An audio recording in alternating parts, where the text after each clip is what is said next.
നവകേരള സദസ്സിനെതിരായ ഹർജിക്കാരനെ വിമർശിച്ച് ഹൈക്കോടതി. ഹർജിക്കാരന്റെ വാദങ്ങൾ പലതും അനുമാനങ്ങൾ മാത്രമാണ്.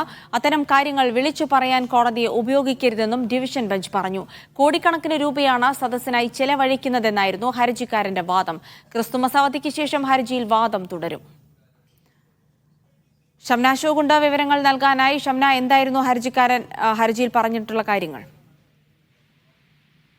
ജിൽസി, നവകേരള സദസ്സിൽ സ്പോൺസർഷിപ്പിലൂടെയും പരസ്യങ്ങളിലൂടെയും കളക്ടർമാർ പണം കണ്ടെത്തണം എന്നുള്ള സർക്കാരിന്റെ ഉത്തരവ് ഇന്നലെ താൽക്കാലികമായി ഹൈക്കോടതി സ്റ്റേ ചെയ്തിട്ടുണ്ടായിരുന്നു. ആ ഹർജിയിലാണ് ഇന്ന് ഹൈക്കോടതിയിൽ വീണ്ടും വാദം നടന്നിട്ടുണ്ടായിരുന്നത്.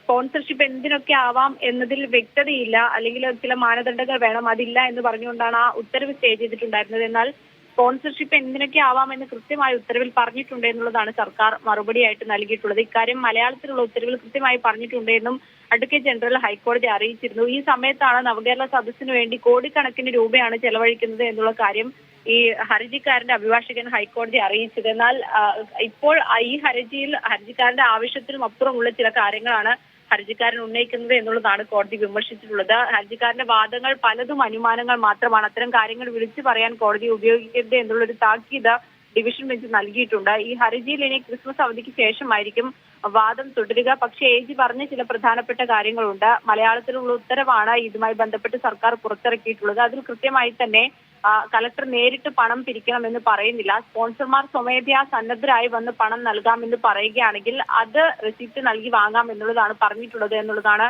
AG അറിയിച്ചിരിക്കുന്നത്. ഏതായാലും ഇതിന് മാനദണ്ഡങ്ങളുണ്ട് എന്ന് സർക്കാർ വ്യക്തമാക്കുന്നുണ്ട്. ഈ ഉത്തരവിൽ ഇന്നലെ ഇട്ട ഉത്തരവിൽ ചില മോഡിഫിക്കേഷൻ ഹൈക്കോടതി വരുത്തിയിട്ടുണ്ട് എന്നുള്ളതാണ് മനസ്സിലാക്കുന്നത്. അത് ഉത്തരവിന്റെ പകർപ്പ് ലഭിച്ചതിന് ശേഷം നൽകാൻ കഴിയും. ഏതായാലും ഹർജി കോടതി ഡിസ്പോസ് ചെയ്യുന്നില്ല, പകരം അതിൽ വാദം കേൾക്കുന്നതിനായി ക്രിസ്മസ് അവധിക്ക് ശേഷം മാറ്റിയിരിക്കുകയാണ്. ശരി, ഷംന അശോകാണ് വിവരങ്ങൾ നൽകിയത്.